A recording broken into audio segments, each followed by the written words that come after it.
Question और लेते हैं। देखिएगा यहाँ पर एक ये सिस्टम है बेटा, यहाँ पर अगर आप देखें ये पॉइंट अगर आप ए मान लें, इस पॉइंट को बी मान लें, चलिए पुली है पी मान लें, ये पूरा सिस्टम इक्विलिब्रियम है। तो इसमें पूछा क्या है इन्होंने, relation between T1 T2 and T3, ये T3 है।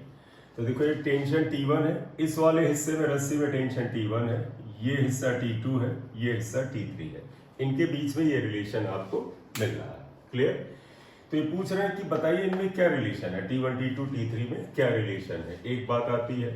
दूसरा आया कि वेट, देखिए दूसरा क्या पूछा, relation between W1 and W2, इसमें और इसमें क्या रिलेशन है। अगर आप ये देखिए यहाँ पर क्या आ जाता है, तो इस जगह पर अगर हमें मान लीजिए चीजें करनी है तो एक चीज ध्यान दीजिएगा। देखो एक तो तरीका ये है करने का कि टेंशन T1 T2 T3 क्या होगा। आप अगर गौर से देखो तो इस डायग्राम में तीनों टेंशन एक ही स्ट्रिंग में है। तो आप देखो अगर एक ही स्ट्रिंग में ये जा रहा है, ये सेम स्ट्रिंग, तो T1 T2 T3 सेम होगा। तो पहला तो बात आया ये टेंशन T3 है, ऐसे T3 लगता है, ये T2 है बेटा इधर, ये T1 है ये। तो पहला तो आप ये कह सकते हैं, सोल्यूशन में आइएगा जरा देखिएगा, सोल्यूशन में आप क्या बात करेंगे, क्योंकि ये बेटा देखो A से लेके B तक फिर P से लेके एंड तक एक ही रस्सी है। तो अगर आपसे पूछे T1 T2 T3 में रिलेशन क्या है, तो यहां लिखोगे T1 would be equal to T2 equal to T3, since, कारण लिख देना, सिंस A B P, और अगर आप इस पॉइंट को मान लीजिए Q लिख दें, Q is a single string, और तुमको बताया था सिंगल मासलेस स्ट्रिंग। तो एक सिंगल मासलेस स्ट्रिंग में टेंशन तुम्हें पता है हर जगह सेम होता है, ये आपको ऑलरेडी पता है कि एक सिंगल, एक अकेली रस्सी है, मासलेस है, उसके हर पॉइंट पे टेंशन सेम होगा। तो पहला तो आंसर है। तो देखो सिंस ये स्ट्रिंग सिंगल थी तो टेंशन सेम होगा, तो ये आ गया है। सेकंड रिलेशन देखिएगा, पूछा इन्होंने कि W1 W2 में क्या रिलेशन है। क्वेश्चन का सेकंड पार्ट अगर आपको ध्यान से हो, what is relation between W1 and W2। बनाइए फ्री बॉडी डायग्राम। देखो W2 वेट है बेटा, तो इसका वेट W2 नीचे लग रहा है, जी नहीं लिखना क्योंकि वेट ही मान ले रहा हूं। ये देखो इस पॉइंट पे टेंशन T3 है, तो अगर आप W2 के लिए बात करें, फॉर द ब्लॉक W2, आप इस ब्लॉक के लिए लीजिए। तो देखो बेटा, क्योंकि पूरा सिस्टम इक्विलिब्रियम में है, ये बोला गया है इसमें। तो अगर नहीं क्वेश्चन में लिखा तो सुन लो, ये रिटन है कि क्वेश्चन में कि this entire system is in equilibrium, right. तो देखो ये ऊपर की तरफ लगने वाला फोर्स नीचे के बराबर होगा, तो आ जाएगा T3 is equal to T2 W2, ये W2 के बराबर है। लेकिन ध्यान रखना T1 T2 T3 सेम है। तो पहली चीज तो इसे इक्वेशन 1 लिख लो, इसे इक्वेशन 2 लिख लो। अब आ जाइए जरा W1 का। देखो इसका वेट W1 नीचे लगेगा, और अब आप यहां देखो ये फोर्स जाएगा। देखो T2 का बेटा एक कंपोनेंट इधर जाएगा, T2 cos थीटा, और T2 का इधर कंपोनेंट आएगा T2 sin थीटा। T1 ये ऊपर है बेटा, देखो ये T1 का ये कंपोनेंट आएगा T1 cos थीटा, और T1 का एक कंपोनेंट इधर जाएगा T1 sin थीटा, ये आया। तो आप देखो एक बात क्लियर है कि T1 और T2 सेम है, ये तो दिख ही रहा है। तो आप लिख सकते हैं इस पॉइंट को, अगर हमने B लिखा था, फॉर पॉइंट B पॉइंट के लिए अगर आप देखें तो क्या रिलेशन आता है, for point B it is clear that, देखो इस पॉइंट के लिए ये वाला फोर्स इसके बराबर होगा, हालांकि हम ऑलरेडी निकाल चुके हैं। तो आप कह सकते हो T1 sin theta equal to T2 sin theta, ये कैंसिल हुआ, इसका मतलब T1 इक्वल टू T2। तो इसको प्रूफ करने की जरूरत नहीं थी, हम ऑलरेडी यहाँ पर स्टैब्लिश कर चुके हैं। तो एक ये बात आई। दूसरा अगर इसका इक्विलिब्रियम देखो तो बेटा left hand force right hand के बराबर, लेफ्ट हैंड राइट हैंड के बराबर है, लेकिन अपवर्ड फोर्स भी डाउनवर्ड के बराबर होना चाहिए। तो और अगर आप देखें, एंड आ जाएगा T2 cos theta plus T1 cos theta, T2 cos theta plus T1 cos theta equal to W1, ये W1 के बराबर है। ठीक है, T2 T1 सेम है, तो अगर आप मान ले T2 T1 सेम है, तो हम यहां पर ऐसा करें T2 को T1 लिख लेते हैं। देखो T2 को भी T1 cos theta plus T1 cos theta is equal to W2 आया। तो इसलिए 2T1 cos theta equal to W2 आया। तो इसलिए आप यहां कह सकते हैं कि नहीं, ये W1 है, तो यहां मिस्टेक हुआ, इसे ठीक कर लो बेटा, W1 हुआ, ये आएगा। तो यहां से अगर आप देखें तो T1 equal to W1/2 cos theta आया, ये रिलेशन आया। तो अब आप जरा गौर से देखिएगा, अगर मैं इस इक्वेशन को इक्वेशन नंबर 3 लिख दूं, ये T1 है, इसकी वैल्यू ये आई, ये T3 है, इसकी वैल्यू ये आती है, लेकिन T1 और T3 क्या है, दोनों सेम है। तो अब आप यहां क्या लिख सकते हैं, since T1 equal to T3, तो देखो T1 की जगह ये वैल्यू लिख लें, यानी W1/2 cos theta equal to T3 की वैल्यू है W2 लिख दीजिए, W2 आ गया। तो अब अगर आप देखें कि व्हाट इज रिलेशन बिटवीन, इनके बीच में रिलेशन क्या आया, W2 और W1 के बीच में, तो ये वाला पोर्शन बेटा यहां ले आते हैं इस जगह। तो देयरफॉर आप क्या लिखेंगे, W1 इक्वल टू W, सीधे इसी को उल्टा लिख लीजिए, W2 equal to W cos theta, ये रिलेशन आता है। तो देखो W2 equal to W1/2 cos theta, ये रिलेशन आएगा। तो ये भी एक स्टैटिक का प्रॉब्लम है जिसमें एंटायर सिस्टम बेटा स्टेशनरी है, इसलिए नेट फोर्स 0 होना चाहिए। हमने पहले क्या लिया, हमने कहा ये फोर्स इसके बराबर होगा, एक ही क्वेश्चन, फिर इसकी बात किया, ये बायां फोर्स दाहिने के बराबर होगा, ये आया। हालांकि हम पहले भी प्रूव कर चुके हैं कि देखो ये चीजें बराबर है, ऊपर का फोर्स नीचे के बराबर, ये किया तो हमें W2 और W1 में रिलेशन आ जाता है। क्लियर, ये आ जाता है। अब एक और क्वेश्चन बेटा आप इसे लिख लो, थोड़ा सा मैं पॉज दे रहा हूं, इसके बाद एक और क्वेश्चन करते हैं, और ये भी बड़ा इंपॉर्टेंट है। ऐसा क्वेश्चन अभी शायद अभी नहीं किया था, आप इसे ध्यान से करिएगा, देखिएगा। अगला क्वेश्चन लिख रहे हैं, देखो, अ man of mass m, small m ले रहे हैं, अ man of mass m stands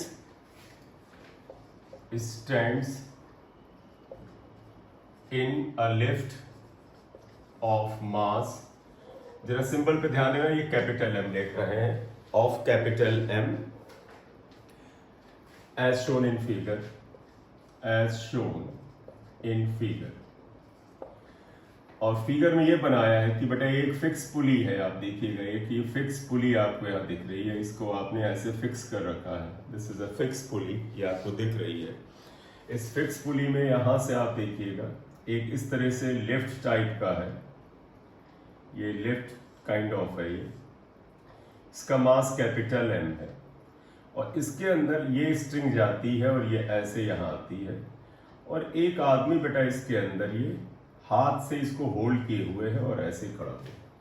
ध्यान देना, ये पूरा सिस्टम इक्विलिब्रियम में है। तो यही बोला है, a man of mass M, इस आदमी का खुद का मास M है, stands in a lift of mass capital M as shown in figure. तो यहां पर इन्होंने दिखाया है कि इतना आ जाएगा। फॉर द सिस्टम, देखो, for the system in equilibrium, for the system in equilibrium, अगर आप चाहते हैं कि सिस्टम इक्विलिब्रियम में रहे तो जानते हैं क्या है, देखो बेटा, ये आदमी इस रस्सी पर अपना ताकत लगाएगा, तो हमें पूछा है कि what force will be, what force will be exerted by the man, आदमी को कितना फोर्स लगाना पड़ेगा, क्योंकि आप देखो बेटा, ये अगर रस्सी छोड़ दे आदमी, तो ये अगर छोड़ दे तो पूरा लिफ्ट नीचे गिरेगा, आदमी भी मरेगा, लिफ्ट भी नीचे आने वाली है। तो इसका मतलब ये हाथ से रोक कर रखेगा और इसी से पूरा सिस्टम रुका रहेगा यहाँ पर। तो इसे करना क्या है, ये आदमी जो फोर्स, आप इतना डायग्राम देख लो, इसी में मैं ऐड करने जा रहा हूं, तो हम इसमें सोल्यूशन में लें। Suppose man exerts force F, अगर ये आदमी फोर्स F लगाता है, बेटा बताना, इसके द्वारा लगाया गया फोर्स F ही इसमें टेंशन T, इन स्ट्रिंग में टेंशन फोर्स F होगा। देयरफॉर टेंशन इन स्ट्रिंग में tension T will be equal to F, क्योंकि बेटा आप इमेजिन करो, ये बंदा हाथ से छोड़ दे तो स्ट्रिंग टेंशन 0 हो जाएगा और ये गिरेगा। तो जितना भी स्ट्रिंग में तनाव है, ये बेटा किससे आएगा, उसके द्वारा लगाया गया फोर्स से आने वाला है।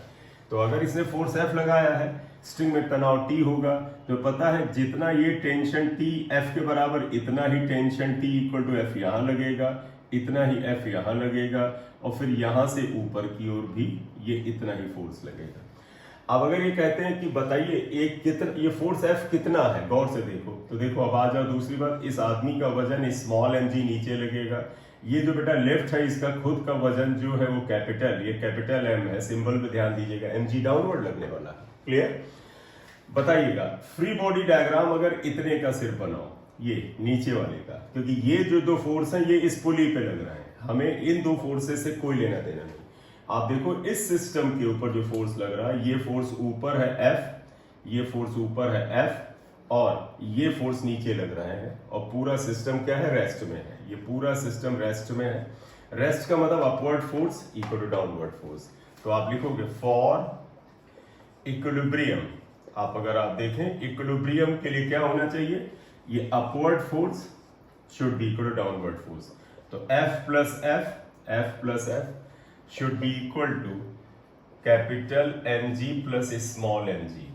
तो देखो 2f equal to capital m plus small m into g, तो therefore f equal to capital m plus small m into g by 2।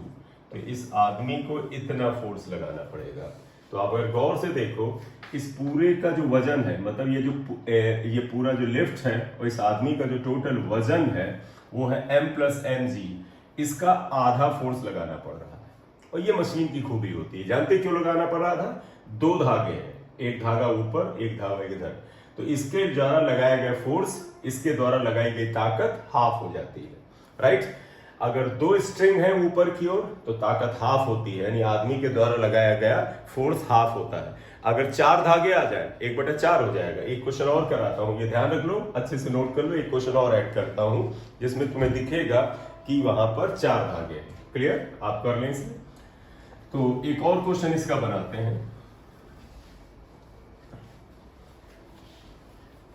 देखिएगा जरा। देखो हम पहले एक ऐसे बना लेते हैं, ये एक सिस्टम है ऐसे, इसमें दो पुली लेते हैं, एक पुली हमने ये लिया और एक पुली हमने ये लिया। यहां से एक स्ट्रिंग आई, यहां से एक स्ट्रिंग आई और ये इधर गई, ये स्ट्रिंग इधर भी गई, और इसमें क्या किया गया, यहां पर थोड़ा पास लेना पड़ेगा। एक बार फिर से लेते हैं, पुलीज थोड़ा पास लेंगे। देखिए यहाँ 2 पुलीज हैं, एक पुली ये है, एक पुली ये है,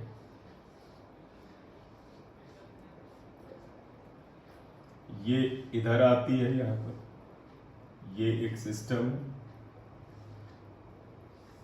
ये आप लिफ्ट मान लीजिए, इस लिफ्ट का मास m है, ये पुली इधर आती है और यहां पर ये आदमी ने इसको होल्ड कर रखा, ये होल्ड कर रखा है और ऐसे होल्ड किया हुआ,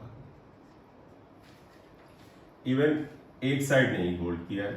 एक बार फिर से बनाते हैं, देखिएगा यहां पर एक पुली P1 है, एक मान लीजिए पुली P1 है, एक पुली P2 है, दोनों साइड से ये आता है और आदमी ने ऐसे किया है, ये आदमी है बेटा, आप देखिएगा इसने सिस्टम को ऐसे इक्विलिब्रियम में रखा है, ये मास m, इसके अंदर एक आदमी, ये आदमी इक्विलिब्रियम में है, शनि देओल समझो इसको, आप गौर से देखो कितना ताकतवर है।